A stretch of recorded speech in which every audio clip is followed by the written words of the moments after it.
Now let's do exercise number 3.2 of NCERT.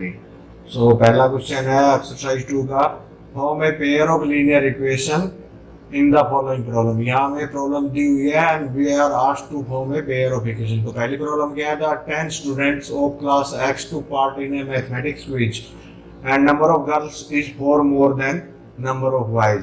तो यहाँ पे क्या करना है, पहली एक्सरसाइज में हमें टोटल नंबर ऑफ स्टूडेंट्स दी हुई है और गर्ल्स और बॉयज के बीच में एक रिलेशन दिया हुआ है।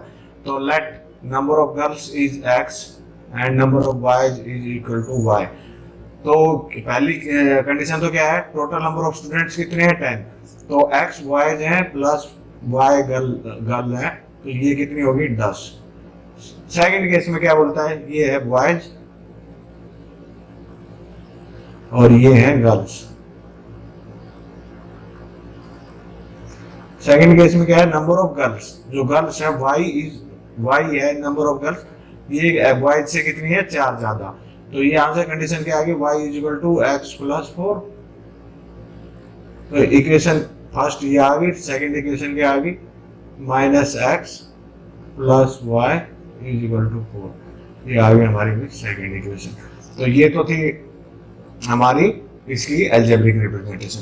सॉल्यूशन इसका फाइंड आउट करना है तो इनको ग्राफ पे प्लॉट करके दो पॉइंट फाइंड आउट करके दोनों इक्वेशन पे और पॉइंट ऑफ इंटरसेक्शन इनका सॉल्यूशन होगा। नाउ सेकंड क्वेश्चन में क्या बोलता है, 5 पेंसिल एंड 7 पेन्स। तो पेन की कीमत, अगर पेंसिल की कीमत यदि x है, पेंसिल x रुपीज की है और पेन है जो हमारा y रुपीज का है पर पीस, तो देन टुगेदर कॉस्ट 50 कितने पेन और पेंसिल के कॉस्ट है 5 pencil means 5x plus 7 pen 7y, ये बराबर किसके है, इट इज इक्वल टू 50। तो ये आ गई हमारी इक्वेशन नंबर 1। सिमिलरली और इक्वेशन नंबर 2,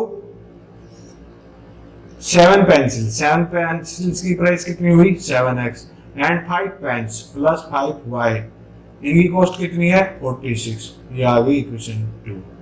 तो अलजेब्रिक रिप्रेजेंटेशन हो गई हमारी। ग्राफ पे प्लॉट करने के लिए हम इस पे 2 पॉइंट्स फाइंड आउट कर लेंगे जो इस पे लाई करते हैं, 2 पॉइंट्स इस पे फाइंड आउट कर लेंगे, और जहां पे ये पॉइंट ऑफ इंटरसेक्शन होगा इनका, इन दोनों लाइनों का पॉइंट ऑफ इंटरसेक्शन जो होगा दैट विल बी सॉल्यूशन।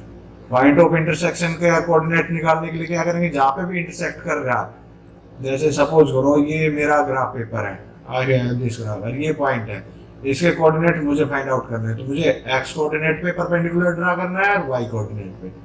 तो यहां से मुझे x की वैल्यू पता चल जाएगी और यहां से मुझे y की वैल्यू पता चल जाएगी। तो इस पॉइंट के जो कोऑर्डिनेट्स हैं वो फाइंड आउट हो जाएंगे। That will be the solution of this equation. Okay, now coming to next question. On comparing the ratio, find out whether these lines representing the following pairs are intersect at a point parallel or coincident। तो हमें pair ratios की बात कर रहा है, तो ratios किन की बात कर रहा है, A1 upon A2 and B1 upon B2 and C1 upon C2। इनके बेसिस पे हमें बताना है कि लाइनें इंटरसेक्ट कर रही हैं या पैरेलल हैं या कोइंसिडेंट है। तो पहला केस लेते हैं। पहले केस में A1 अपॉन A2 कितना है,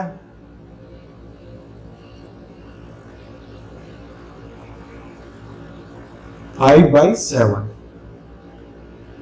एंड B1 अपॉन B2 कितना है, (-4/6)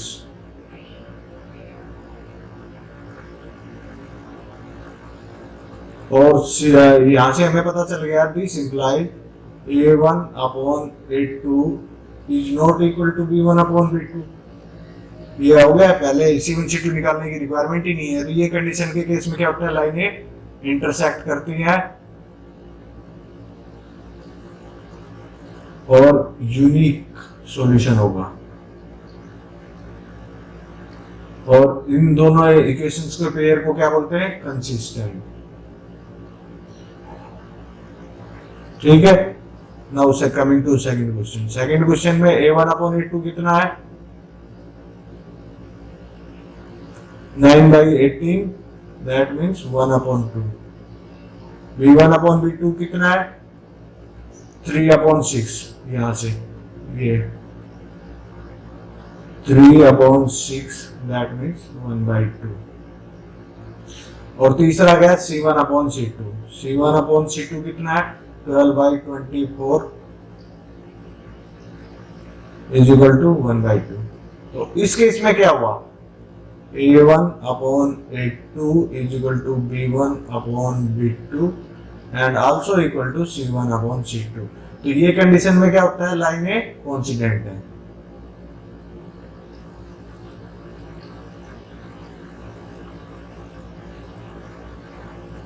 कोइंसिडेंट लाइनें हैं तो इनके नंबर ऑफ सॉल्यूशन क्या होंगे इनफाइनाइट। और कुछ कंसिस्टेंट है या इनकंसिस्टेंट है तो ये पेयर क्या है कंसिस्टेंट पेयर।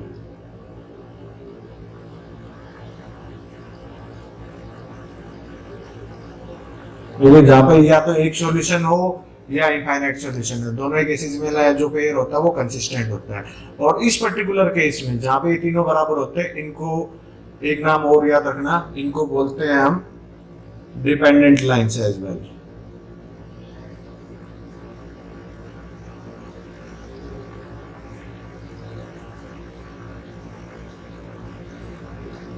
अगर ध्यान से देखोगे तो ये इक्वेशन ए की है, इस पूरी इक्वेशन को क्या किया हुआ है, अगर इस पूरी इक्वेशन को 2 से मल्टीप्लाई कर देंगे तो हमारे पास we will get the second equation. तो अगर दोनों साइड को एक पूरे नंबर से मल्टीप्लाई किया जाता है तो there is no change in the equation, no change in the solution. तो एक्चुअली में अगर आप रियलिटी में अगर इसको डीपली देखते हो तो we have only one equation which is 9x plus 3y plus 12, यही है। अब इसको 2 से मल्टीप्लाई किया तो ये आ गया, 3 से मल्टीप्लाई कर दूंगा तो मैं और इसको पूरी को 3 से मल्टीप्लाई कर देता हूँ instead of 2, if I multiply it with 3 तो what I will get 27x plus 9y plus 36 is equal to 0, ये आ जाएगी। तो ये एक ही लाइन के अलग अलग फॉर्म है, सिर्फ इसको जैसे जैसे आप सिंप्लीफाई करोगे तो आप इसी पॉइंट पे पहुंचोगे। तो इसलिए इसके इनफाइनाइट सॉल्यूशन होते हैं। अब आ जाते हैं तीसरे केस में। तीसरे केस में क्या बोलता है 6x minus 3y plus 10 is equal to 0 and 2x minus y plus 9 is equal to 0। तो तीनों में रेशो फाइंड आउट कर लेंगे।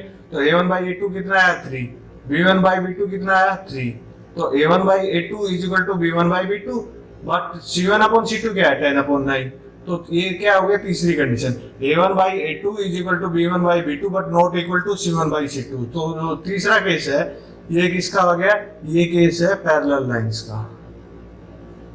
पैरेलल लाइंस के पेयर को क्या बोलते हैं इनकंसिस्टेंट एज वेल। ठीक है, let's do one more question.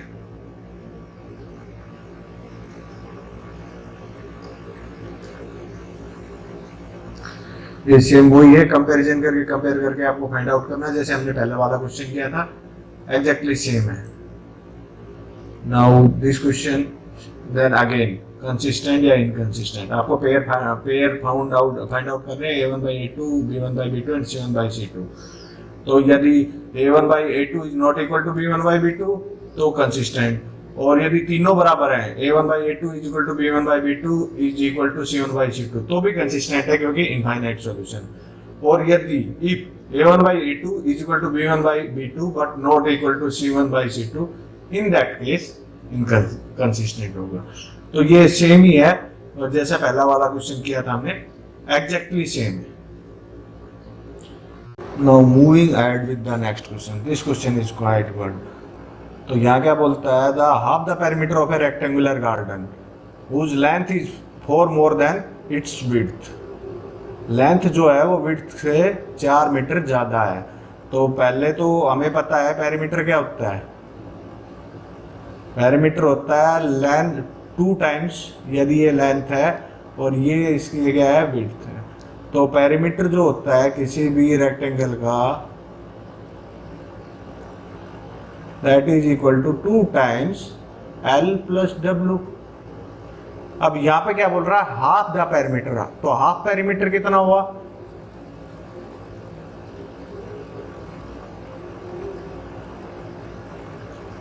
इसको 2 से डिवाइड कर देंगे, 2 से डिवाइड क्या है तो किया तो हमारे पास क्या है L प्लस डब्ल्यू। ये किसके बराबर है, this is equal to 36 metre. Second condition हमें क्या दी हुई है, जो इसकी लेंथ है वो 4 ज्यादा है विड्थ से, लेंथ। यदि विड्थ W है इसकी, यदि इफ विड्थ इज W तो इसकी लेंथ कितनी होगी W प्लस 4। ठीक है, तो इसका हाफ पेरीमीटर कितना आया, सबसे पहले तो लेंथ आ गई W plus 4 plus W is equal to 36। इसको ये आ गया हमारे पास लीनियर इक्वेशन की वन वेरिएबल, तो 2W इज इक्वल टू 32।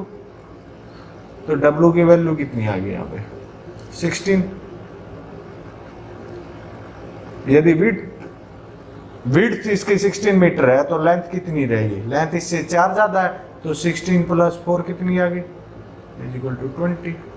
तो ये इसके डायमेंशन हमें रेक्टेंगल के पता चल गए। नेक्स्ट क्वेश्चन, यहां हमें एक इक्वेशन दी हुई है और इस इक्वेशन से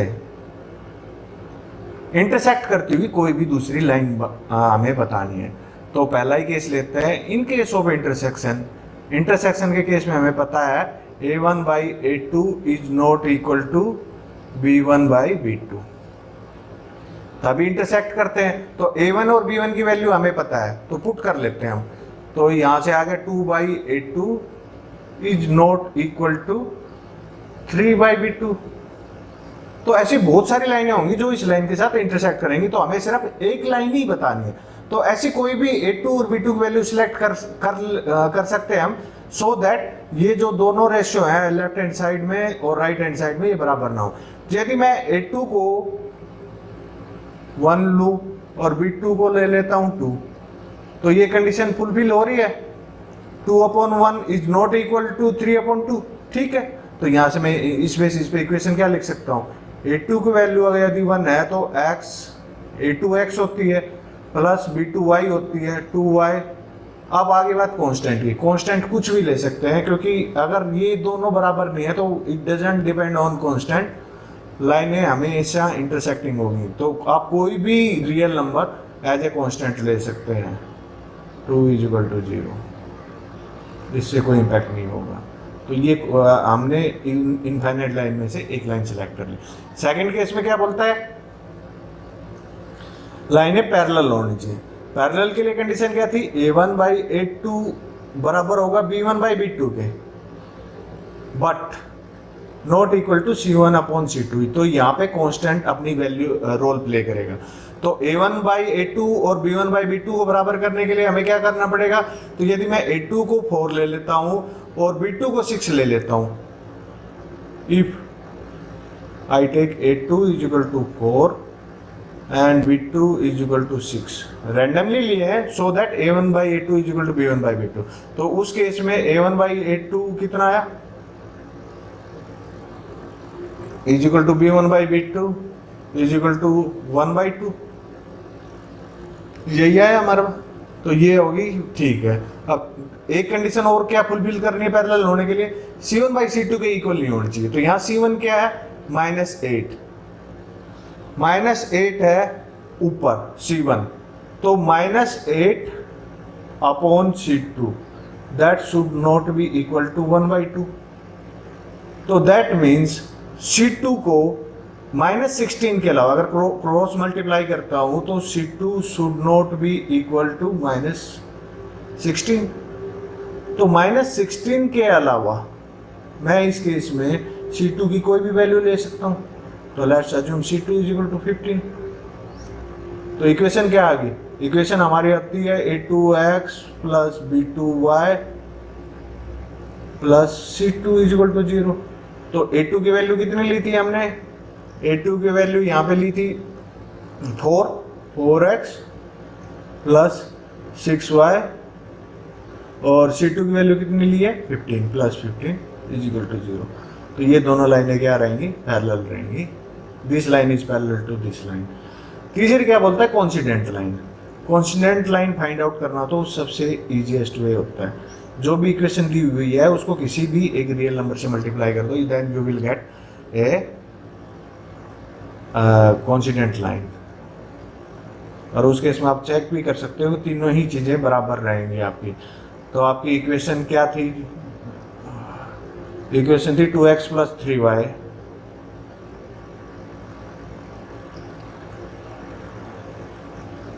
-8 = 0। ये हमारे पास इक्वेशन है। अब इसको मैं किसी भी रियल नंबर से मल्टीप्लाई कर देता हूँ, पूरी को लेट्स मल्टीप्लाई इट बाई 2। 2 से मल्टीप्लाई करता हूँ तो 2 जा 4x + 6y एंड -16 = 0।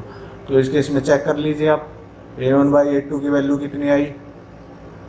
2/4 = 1/2। b1/b2 कितना आया? 3/6 अगेन 1/2। एंड c1/c2 कितना आया? -8 upon -16, that's also 1/2. That means a1/a2 = b1/b2 = c1/c2. That means these two lines are constant. ऐसे ही 3 से मल्टीप्लाई कर लीजिए, फिर भी आपको कॉन्स्टेंट लाइन नहीं मिलेगी। इस लाइन को किसी भी रियल नंबर से मल्टीप्लाई कर देते हैं, किसी भी रियल नंबर से मल्टीप्लाई कर देते हैं, तो then we will get a constant line. 3 से मल्टीप्लाई कर दीजिए, 3 से मल्टीप्लाई किया तो कितना है हमारे पास? 6x + 9y -24। और इस केस में भी चेक कीजिए तीनों रेशियो जब आप चेक करोगे तो ये आएगा रेशियो तीनों a1/a2 = b1/b2 = c1/c2 = 1/3।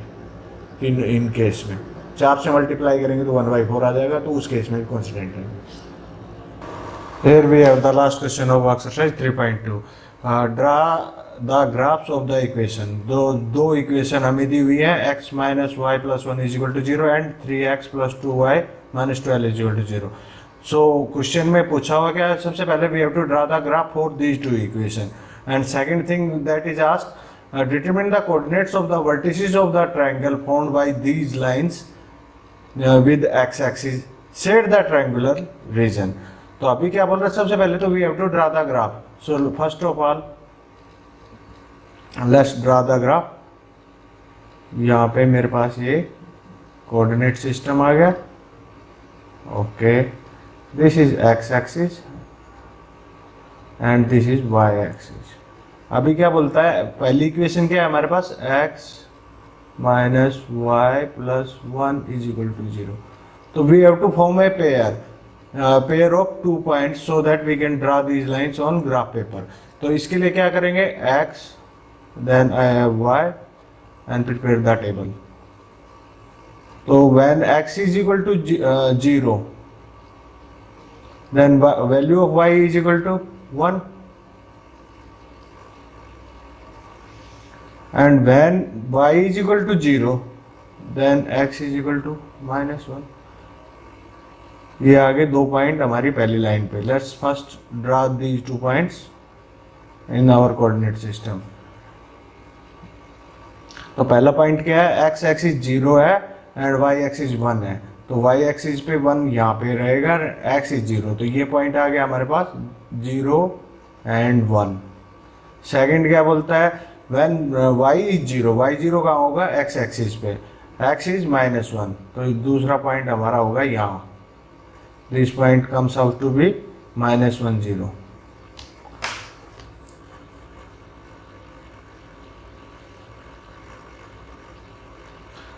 So let's draw a line joining these 2 points. इन दोनों पॉइंट्स को ज्वाइन करते हुए एक स्ट्रेट लाइन ड्रा करते हैं।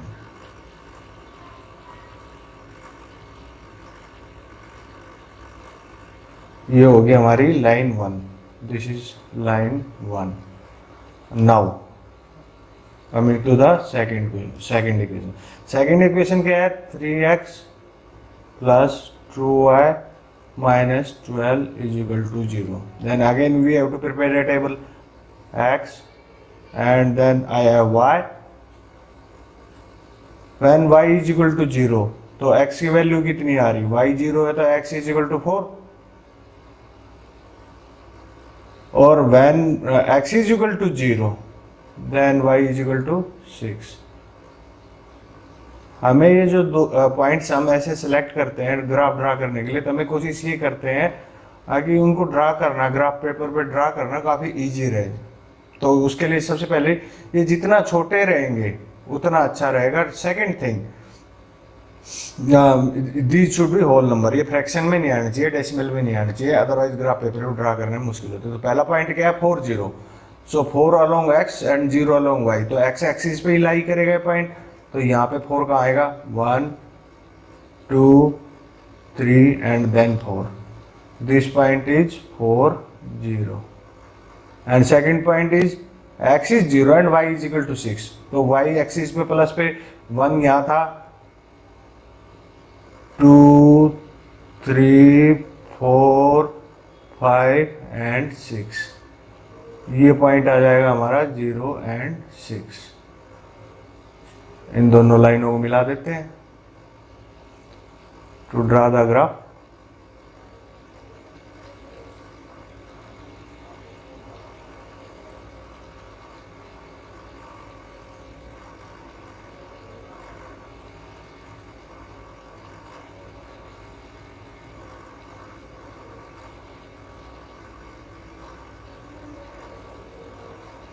ये आ गई हमारी सेकेंड लाइन, ये होगी हमारी लाइन नंबर 2। अभी सेकंड चीज क्या पूछी हुई है, determine the coordinates of vertices of the triangle formed by these lines and x axis. तो एक्स एक्सिस को ये इंटरसेक्ट कर रही है, पहली वाली लाइन भी है सेकंड लाइन भी, तो हमें क्या करना है इन दोनों पॉइंट्स के वर्टिसेस बताने हैं। वर्टिसेस किसके, ट्रायंगल के। ट्रायंगल कैसे, जैसे मैं अगर इसको एक्सटेंड करता हूं इस वाली लाइन को, अभी मैंने पूरा नहीं बनाया था, ये मींस 2 पॉइंट तो आ गए एक्स एक्सिस के साथ इंटरसेक्शन पे, पहला point, this is second point, और तीसरा पॉइंट इन दोनों लाइन 1 और 2 का इंटरसेक्शन आ गया। तो हमें पता है कि जो पॉइंट, अगर मैं इसको पॉइंट ए बोलता हूं, इसको पॉइंट बी बोलता हूं, इसको पॉइंट सी बोलता हूं, तो कोऑर्डिनेट्स ऑफ पॉइंट ए कितने हैं -1 एंड 0। बी के कितने, क्या है कोऑर्डिनेट, बी के कोऑर्डिनेट है 4 एंड 0। अब हमारे पास बच गया थर्ड वर्टिस सी, ये पॉइंट है हमारा सी। तो इसके कोऑर्डिनेट्स अगर हमें पता करने हैं तो हमें क्या करना पड़ेगा, we have to draw a perpendicular from here on X axis and then similarly on Y axis. So this will give us value of coordinates of this x1 and y1। ये हमारे पास इसके कोऑर्डिनेट्स आ जाएंगे जैसे आप graph पे properly इसको plot करेंगे तब। तो जैसे ही मैं इसका परपेंडिकुलर ड्रा करूंगा तो मुझे इस पॉइंट के कोऑर्डिनेट मिलेगा, यहाँ से x कोऑर्डिनेट, x कोऑर्डिनेट आएगा इसका, ये पॉइंट 2 पे हिट करेगी इसको, पॉइंट 2 पे, एंड ये हिट करेगी यहाँ पे, इसको टच करेगी 3 के ऊपर, y इज इक्वल टू 3 पे। तो जो थर्ड वर्टिस जो आई ट्रायंगल की, that will B x coordinate is 2 and y coordinate is 3। और जो ट्रायंगल फॉर्म हुआ वो ट्रायंगल कौन सा फॉर्म हुआ, ट्रायंगल फॉर्म हुआ ये वाला, ये ट्रायंगल।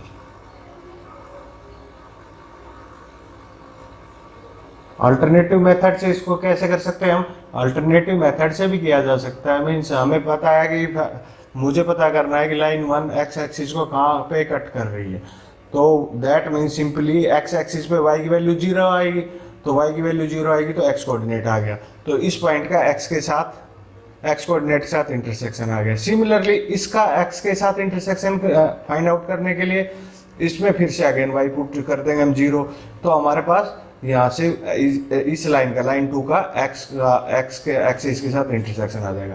तीसरा पॉइंट क्या होगा, इन दोनों लाइनों का इंटरसेक्शन। इन दोनों लाइनों का इंटरसेक्शन क्या होगा, सॉल्यूशन ऑफ दिस पेयर। तो सॉल्यूशन यहाँ तो ग्राफिकल मेथड पढ़े हैं अभी तक हमने, तो ग्राफ से ही निकाला है, तो पॉइंट ऑफ इंटरसेक्शन इन दोनों लाइनों के लीनियर लाइंस का सॉल्यूशन होता है। तो बाद में जैसे हम अलजेब्रिक मेथड पढ़ लेंगे, अगर अलजेब्रिक मेथड में ये पूछा जाता है हमसे